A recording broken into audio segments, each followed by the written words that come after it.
Hey there, everybody. Welcome to our review of the Blacklist Season 8, Episode 6.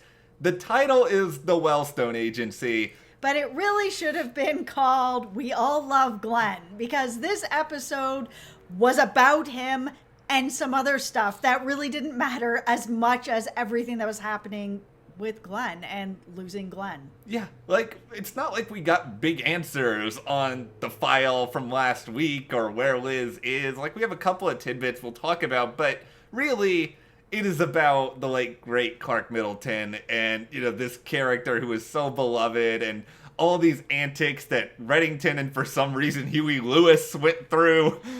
They did such a good job with this.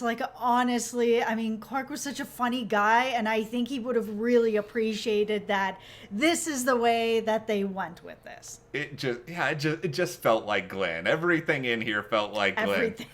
And if you guys enjoy this discussion about Glen, subscribe to the channel because in addition to weekly reviews, we're going to have a preview up on the next episode of The Blacklist. We just love talking about the show here. Yeah, so hit that subscribe button and make sure you don't miss anything.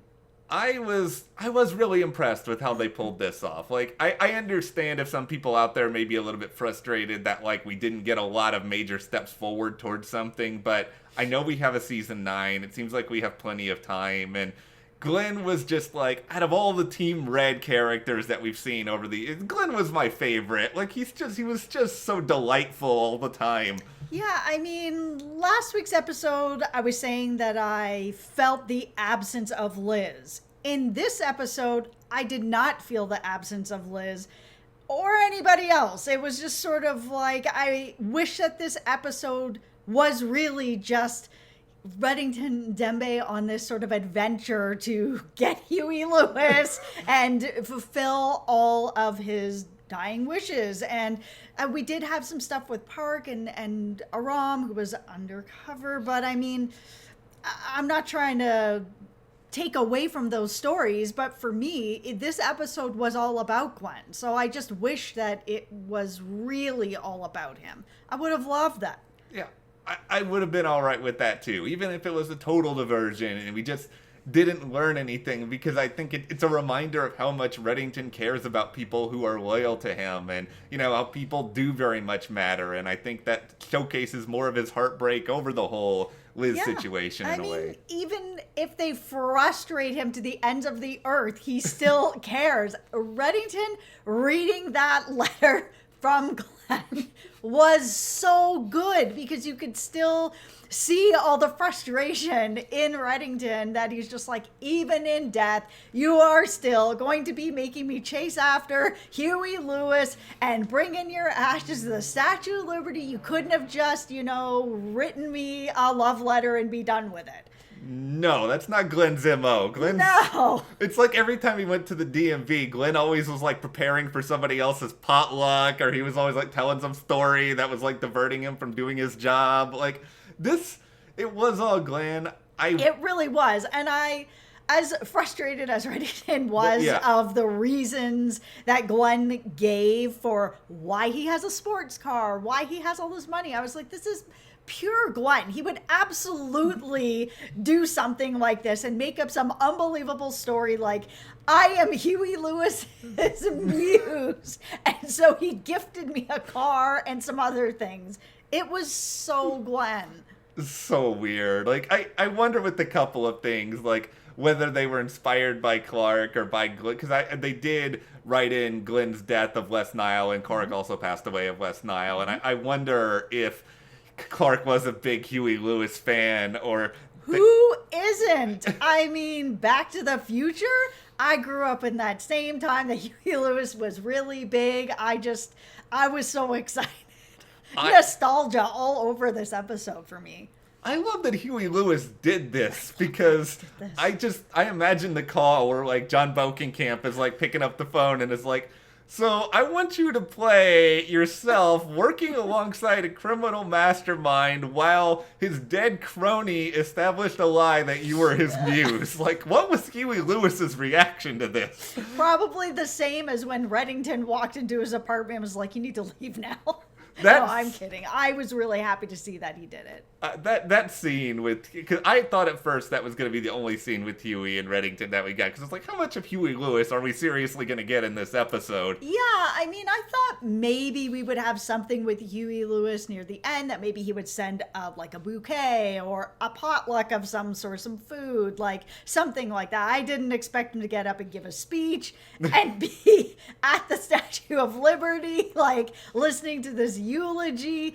And he was really funny too. That whole Reddington being like, I can give you anything you want, and you just want to hear my eulogy? And he was like, I was thinking about sending you over to Bruce Hornsby's house to threaten him, but no, I'd rather have this. He's really funny. That was the funniest thing to me, was the Statue of Liberty thing, because it almost felt like, and I know this probably wasn't the case, that Huey Lewis was just on set, and he was just like, no, I want to stay working. I'm having a good time. And so they were like, hey, just come to the Statue of Liberty too as well. Oh, no, I love that. And that whole eulogy that Reddington gave, I mean, I thought I was going to just have the kick in the heart at that point, because this whole episode, it was a memorial that was making me smile. That was part of the celebration of his life, of Glen's life, of Clark's life. It was just done so well in a way that made sense for the character, where the character, like his mom said, would want you to be smiling and eating and telling stories and all that sort of thing. I thought that eulogy was going to get me, and I got through it. And then that last scene where they had the guy at the DMV walk by and tap the picture right beside Glen and pull down to that empty chair, that was it. I was wrecked.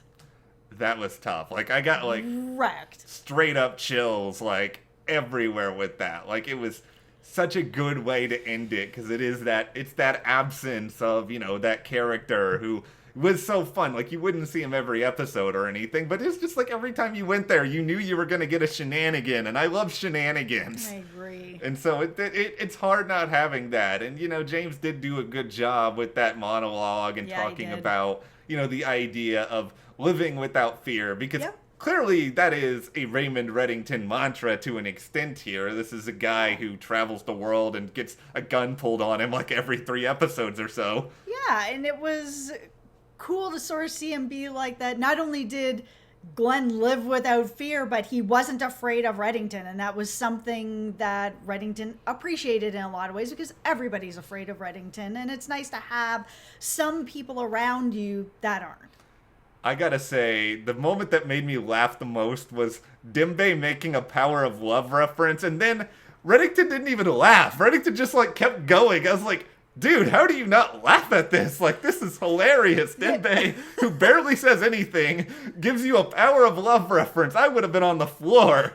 There were so many sort of drops of Huey Lewis song titles throughout this whole thing that was so fun.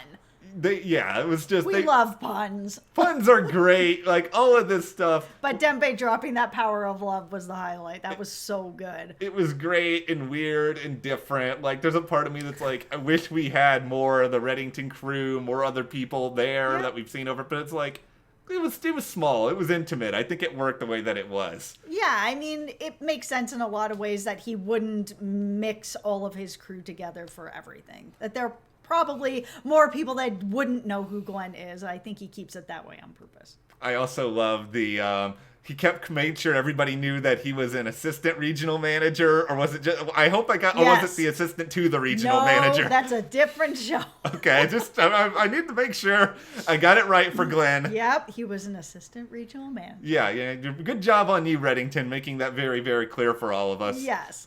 Okay, I guess we kind of have to get to the other stuff in this episode. Yeah, we will. Okay, well, this is the thing with it. There's some stuff with the Aram storyline that I did like. Mm-hmm.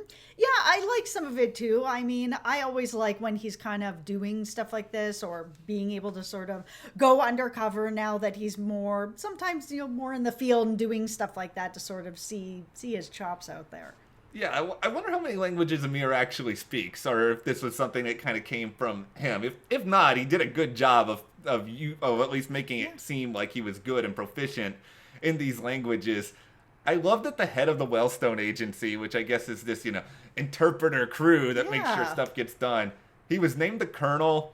He looked like Colonel Sanders. I Like, come know. on. I loved that he also needed an interpreter. It made it all feel like it was a lot more sort of personal, this whole crew of people that are giving that service to people. Yeah, To criminals. well, yeah, but this is the Blacklist. This stuff happens. At first I wasn't sure how much I was going to dig a lot of this because it was just weird and mysterious. But yeah, by the time we got to the Colonel and we got that scene with Reddington and Aram where Aram's got the gun pointed on him, I was starting to be like, okay, I'm into this now. I kind of sense the tension. It's different. Like with Glenn, it's a little bit weird. And I was glad that they worked at that whole Aram is sitting in the waiting room and he's on the computer that they left there. I was just like, yeah, this doesn't make any sense. Like, I thought that this company was some real, they're going to drug him and bring him there. It's all super secret, but then they're going to leave their laptop out. Like, I was glad that that was sort of his cover, where he was also saying exactly what I was thinking. Why would you leave this out here?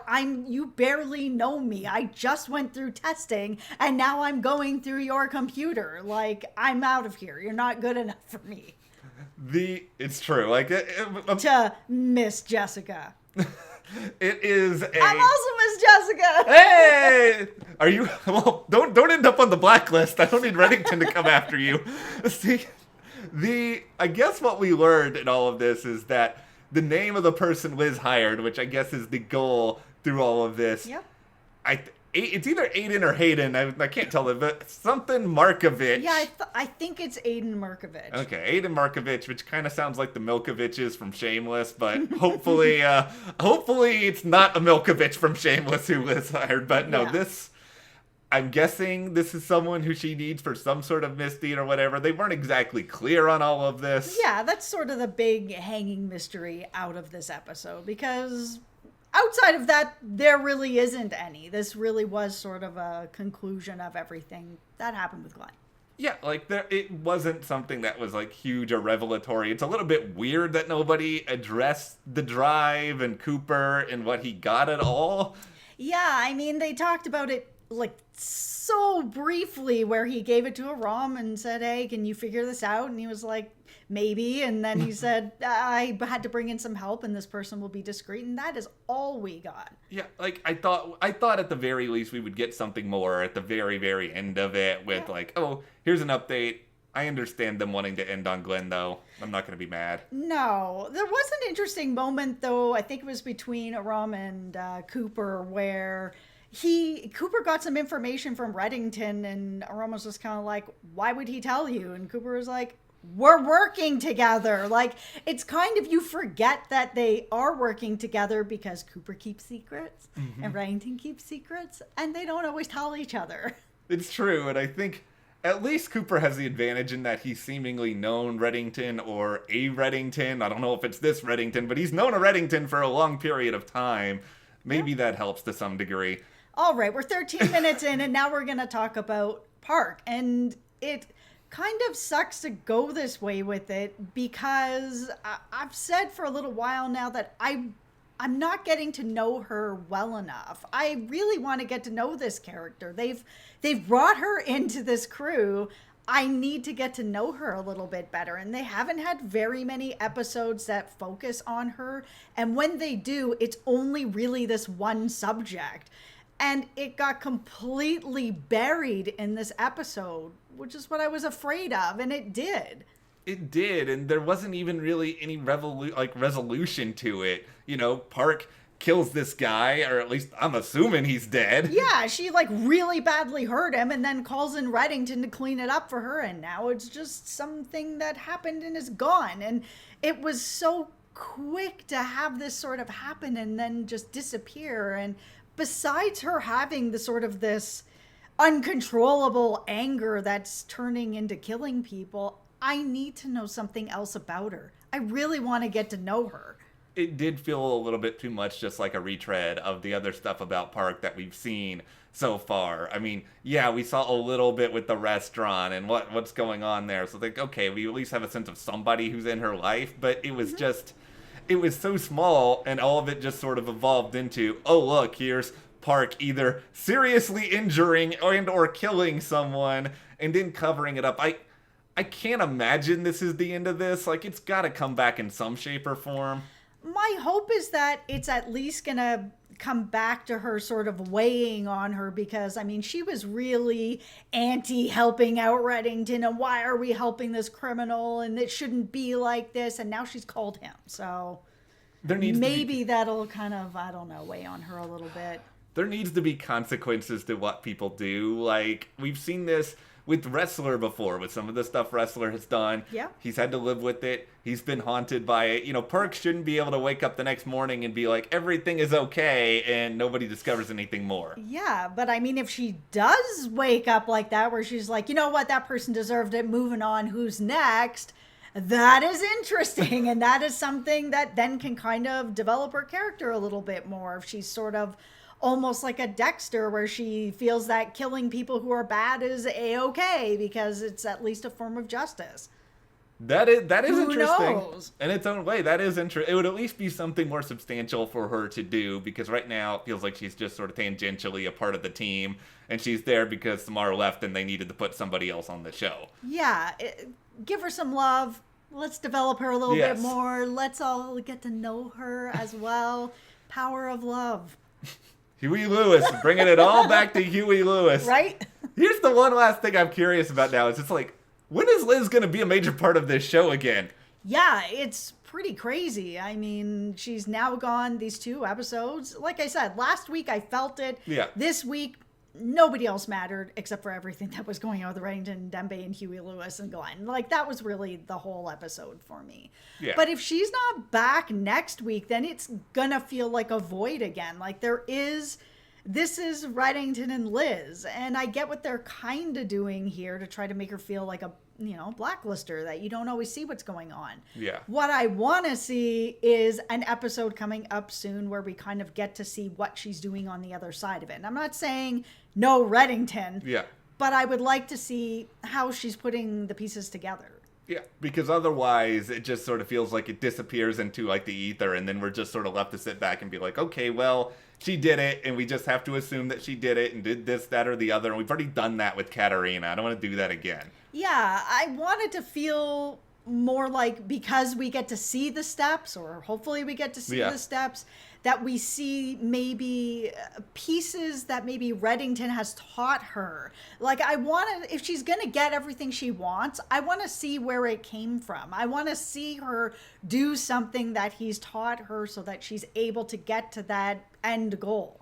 Maybe, hopefully, we haven't seen the promo yet. Maybe Liz will be in the promo for the next episode and we'll get confirmation on it. But we shall see. For now, let's just all feel all of our feelings about Glenn, because we laughed, we got emotional, we had everything in this episode. Oh yeah, I got emotional with that chair. I'm gonna miss you, Glenn. But let us know in the comments, what did you guys think about this episode of The Blacklist? And if you did enjoy this discussion, subscribe to the channel for more. Give us a like, support us further. We've got links to the store as well as our Patreon, and we'll see you here next time.